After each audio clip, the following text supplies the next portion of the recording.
Hi all. I thought I'd just do a little camping tip today. It's been raining really hard, so there's been some issues that come up with some flooding and some lightning and all that kind of stuff. It was great to get it, but it does raise some safety features, or safety not features, but safety issues. Lightning strikes, for one. Pretty hard to predict where they're going to be. For instance, we were sitting around under the awning over there at Alan's place, and thunder was pretty far. We were counting the seconds, 10, 15 miles away, and then all of a sudden, man, we had one that was like 3 miles away, big. Those great big loud ones, the safest place to be in that situation is inside your vehicle. Don't be sitting under trees and things like that. That's pretty standard safety stuff. Yeah, don't get me wrong. I love the rain. I love the thunder and lightning. Arizona, we just don't get a whole lot of it, but then when we do, it's it can cloud up and be thunder and lightning like crazy, start fires and everything, within just a couple, 3 minutes. So I just wanted to bring that one up. If you're out camping in a rainstorm or thunder and lightning around, safe place to be is inside your vehicle. Don't wait for it to be too late, because you don't get a second chance if you get hit with that 99% of the time. The other tip issue I wanted to bring up was generators. The OSHA says that you should keep them at least 25 feet away and point the exhaust away from you, away from your vehicle or other people that might be close to it.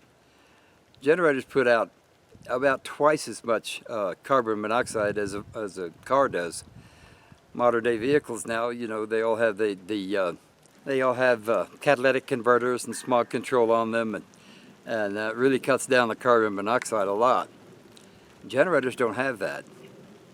So, carbon monoxide is odorless and tasteless. You can't see it. But sometimes you can smell the remnants of it, but that doesn't mean if you can't smell it, doesn't mean it's not there. So, yeah, you need to keep them as far away from you as you possibly can. What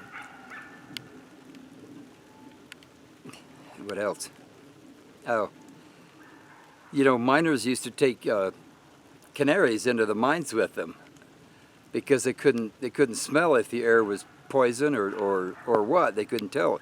If the canary died, then they knew that the air was not good and they needed to get out of there. Carbon monoxide is about the same way. You can't smell it, you can't taste it, but it can sure get you. It'll get you really quick.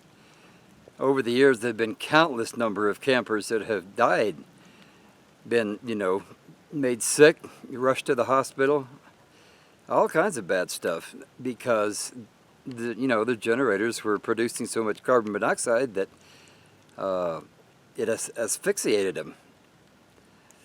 So that's a safety tip for me, is keep your generators away as far as you can. And another thing too, it's not directed at anybody in particular, but the 2-cycle generators, they're usually a little more inexpensive ones, burn gasoline.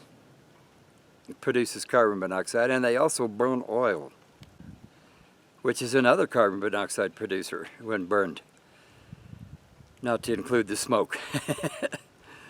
So, it's they're dangerous.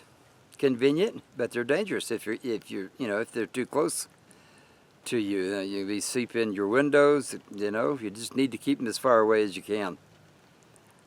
I guess that's kind of it. I just wanted to bring up a couple of points like that.